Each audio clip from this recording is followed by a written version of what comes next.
Përshëndetje nxënës, sot në lëndën e matematikës kemi përsëritje të tremujorit të tretë. Çfarë do kemi parasysh? Fillojmë që nga vargjet numerike. Një varg është një bashkësi numrash, modelesh ose figurash të lidhura ndërmjet tyre sipas një rregulle. Numrat e vargut i quajmë kufiza të vargut. Numri paraardhës quhet kufiza paraardhëse dhe anasjelltas. Shembull, është dhënë vargu 24, 21, 18, 15. Rregulla e formimit është zbriti 3. Kështu rrjedh që dy kufizat e tjera janë 12 dhe 9. Vargjet e figurave. Shohim një shembull. Aty vëreni modele të cilat janë formuar nga një numër i caktuar kunjash. Vizatoni dhe dy modele të tjera për një varg. Plotso vargun dhe shkruaj rregullën. Fillimisht të vizatojmë dy modele të tjera. Pastaj shkruani rregullën që lidh numrin e modelit me numrin e kunjave dhe sa kunja janë në modelin e 10. Shikojmë modelin e parë. Në modelin e parë shohim 4 kunja, në modelin e dytë 8 kunja, në modelin e tretë kemi 13 kunja. Shohim me kujdes. Në modelin tjetër kemi modelin e katërt kemi 13 kunja dhe në modelin e 5 kemi 16 kunja. Atëherë, vargu për ne është 4, 7, 10, 13 dhe 16. Rregulla e formimit, po të shikojmë nga 4 tek 7 shtohet 3, nga 7 tek 10 shtohet 3, kështu që është rregulla shtot 3. I vendosim në tabelën si më poshtë. Shikojmë, numri i modelit të parë ka 4 kunja, numri i modelit të dytë ka 7 kunja, i treti 10 kunja e kështu me radhë. Çfarë kemi bërë? Lidhim numrin e modelit me numrin e kunjave. 1, që është numri i modelit, shumëzim 3 plus 1 baras 4. 2 shumëzim 3 plus 1 baras 7, pra 2 herë 3, 6, plus 1, 7, e kështu me radhë. Në këtë mënyrë, ne kemi gjetur. Një model është një më shumë se 3 fishi i numrit të vendit që zë në model. Pra, është edhe një herë, numri i kunjave për çdo model është një më shumë se 3 fishi i numrit të vendit që zë modeli. Pra, n-ja e madhe, që është numri i kunjave, është 3 shumëzim n plus 1. Numrin e kunjave në vendin e 10 do ta gjejmë. N-ja baras 3n plus 1 baras 3 shumëzim 10 plus 1 baras 31. Vazhdojmë me probabilitetin. Një dukuri ose veprim që pritet të ndodhë në matematikë e quajmë ngjarje. Ne mund të klasifikojmë ngjarjet sipas mundësive që kanë për të ndodhur sipas rendit. E pamundur, më pak mundësi të ndodh, mund të ndodh, me shumë mundësi të ndodh dhe e sigurt. Pra, e sigurt vlera e probabilitetit është 1, ndërsa e pamundur është 0. Të gjithë vlerat e tjera shtrihen nga 0 tek 1. Pra, probabiliteti merr vlera që mund të jenë më të mëdha ose të barabarta me 0, por më të vogla ose të barabarta me 1. Probabiliteti është 0 kur ngjarja është e pamundur. Nuk ndodh asnjëherë kur kryhet prova. Probabiliteti është 1 në kupton një ngjarje që është e sigurt. Ngjarja që ndodhin sa herë që kryhet prova. Dhe probabiliteti 1 e dyta, ato ngjarje të cilat mund të ndodhin njëra nga 2 mundësitë. Vazhdojmë me llogaritjen e probabilitetit. Probabiliteti shënohet me p. Ngjarja shënohet me shkronjë të madhe a, b e tjerë. Hapësira e rezultateve të mundshme të provës shënohet me h. Pra, numri NH është numri i përgjithshëm i rezultateve të mundshme, NA numri i elementeve të ngjarjes A, PA probabiliteti i ngjarjes A, dhe gjejmë probabiliteti A është i ngjarjes A, kemi PA baras NA përmbi NH. Pra, probabiliteti i ngjarjes A është i barabartë me raportin e numrit të elementeve të ngjarjes A me numrin e përgjithshëm të rezultateve të mundshme. Probabilitetin mund ta paraqesim si thyes, numër dhjetor ose përqindje. Vazhdojmë me vlerësimin e probabilitetit dhe probabiliteti eksperimental. Në jetën e përditshme ka eksperimente që në të njëjtat kushte japin të njëjtin rezultat. Për shembull, nëse ujin e ngrojmë 100 gradë Celsius, ai fillon të vlojë. Ka ashtu eksperimente të tjera që megjithëse kryhen në kushte të njëjta, rezultati i tyre është i ndryshëm. Provoni të jeni një zar nga ato kubet në ajër 5 herë, ato të merrni një njëjtin rezultat. Pra, eksperimentet prova që në kushte të njëjta japin rezultate të ndryshme quhen eksperimente të rastit ose prova të rastit. Për shembull, hedhim një monedhë 10 herë dhe shënojmë sa herë bie stem. Pra në rastin tonë, ngjarja që vlerësojmë është sa herë bie stem. Nëse pas hedhjes moneda bie stem, prova është e suksesshme. Ju mund të gjeni dendurinë relative sa herë bie stem, si raporti i numrit të herëve që ka rënë stem, numri i përgjithshëm të provave. Denduria relative na jep një vlerësim të probabilitetit që do të bjerë stem. Ky është probabiliteti eksperimental. Vazhdojmë tek funksioni dhe paraqitja e grafikëve. Shikojmë, në të djathtë kemi një diagram. Kjo është makina funksion. Kjo makinë funksion ushton nga dy numrave që futet, pra bashkësia e fillimit, ose hyrja, brenda makinës kemi +2, do të thotë kjo makinë i mbledh me dy numrat që futen në të, dhe bashkësia e vlerave ose dalja është duke ushtuar hyrjes 2. Atëherë, numrat që futen në hyrjen e makinës funksion janë bashkësia e fillimit të funksionit, ose bashkësia e përcaktimit. Pra, ne tani e quajmë bashkësia e përcaktimit. Numrat që dalin janë bashkësia e vlerave të funksionit, bashkësia e shëmbëllimeve. Një funksion, çdo element i bashkësisë së fillimit lidhet me një element të vetëm të bashkësisë së vlerave. Pra, kujdes, tek funksioni duhet të mbani mend që një element i bashkësisë së fillimit lidhet gjithmonë me një element të bashkësisë së vlerave. Sepse kjo makinë kryen vetëm një veprim mbi secilin numër që hyn. Pra, numrat që hyn në hyrje. Vazhdojmë. Drejtësat vertikale dhe horizontale. Shikoni, aty kemi pikat 2, 5, 2, 3, 2, 2 dhe 2, -4. 2, -4. Atëherë, po të vini re me kujdes, shihet që pikat ndodhen në të njëjtën drejtës. Ja ku është kjo drejtësa? Këtu. Apshisa, çdo drejtëse është 2, ose x-et janë 2. Pra, ekuacioni i drejtësisë në këtë rast është x paras me 2. Shikojmë këtë tjetrën këtu, edhe kjo e njëjta gjë është,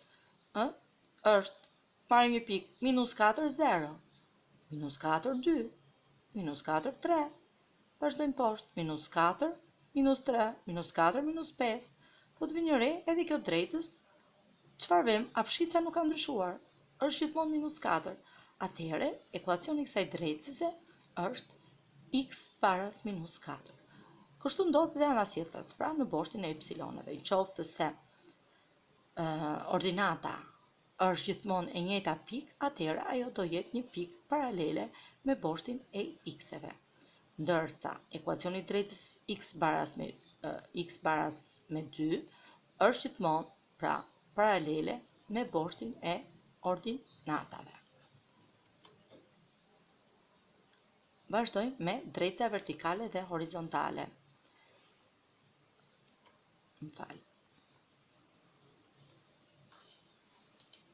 Vazhdojmë me ekuacionet të tjera drejtësash. Grafiku i funksionit y baras me 3x minus 1 është gjithashtu, shikoni, gjithashtu një drejtës. Për të ndërtuar grafikun e këtij funksioni, ju duhet të merrni 3 vlera të x-it, të zëvendësoni ato për të gjetur 3 vlera përgjithëse për x-in.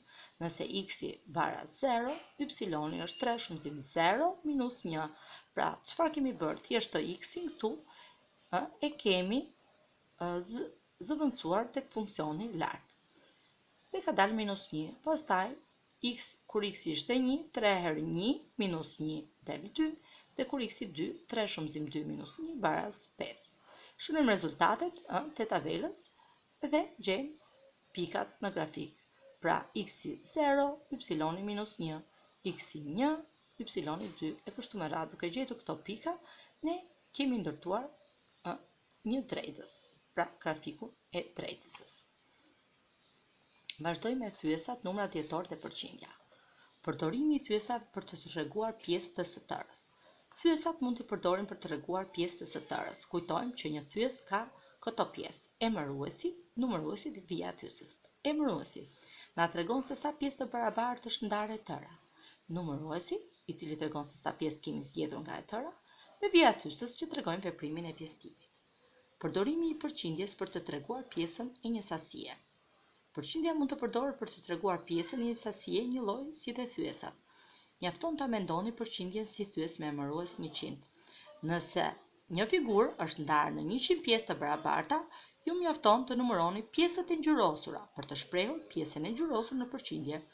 Secila pjesë është 1% e së tërës. Pse është 1%? Se është 1 përmbi 100. Nëse figura nuk është ndarë në 100 pjesë të barabarta, ju mund ta shprehni me thys pjesën e ngjyrosur dhe pastaj ta shkruani një thys të barabartë me të, por me emërues 100. Kjo thys do të na jap një përqindje të pjesës së ngjyrosur. Vazhdojmë me gjetjen e përqindjes së një madhësie. Për të gjetur përqindjen e një madhësie, së pari shkruajmë përqindjen si thyes. Pastaj shumëzojmë atë me madhësinë e dhënë. Gjeni 35% të 1800-s. 35 përmbi 100 herë 1800. Duke kryer veprimet marrim 630. Pra, 35% është e barabartë 35 përmbi 100 e 1800-s është 630.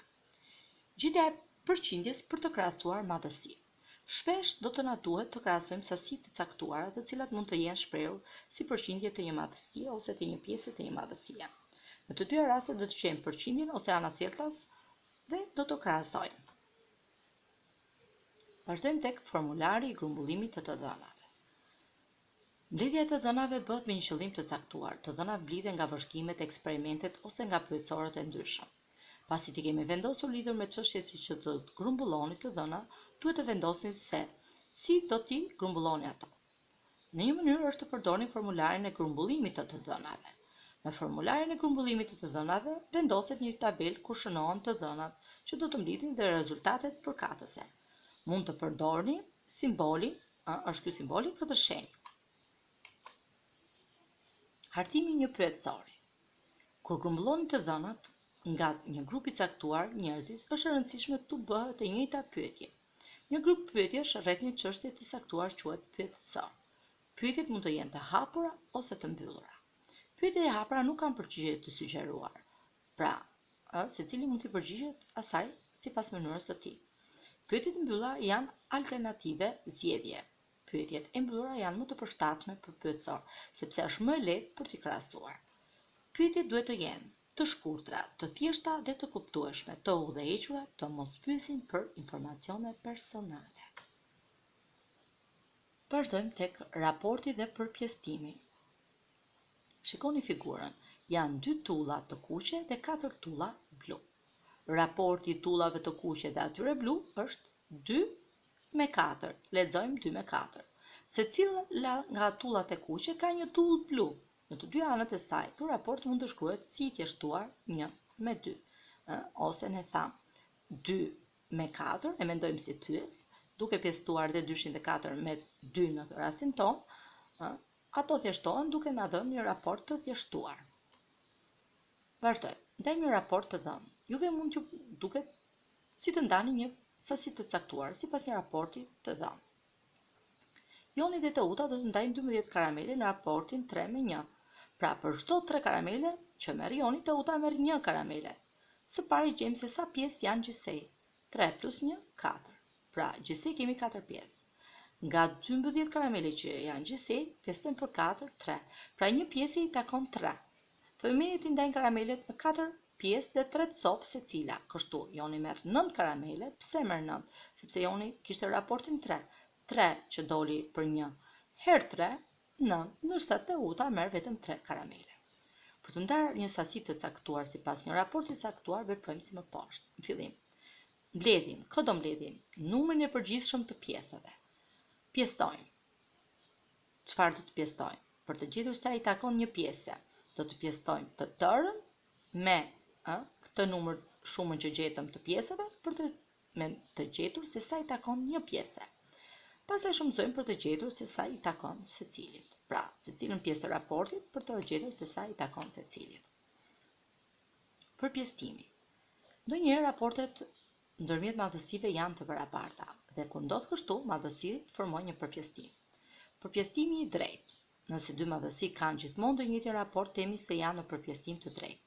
Ju mund të shumëzoni ose të pjesoni të dyja madhësitë me të njëjtin numër dhe raporti tel gjithmonë i njëjtë. Për shembull, Po të përzjemër dhe çimento në raportin 4 me 1, marrim llaç.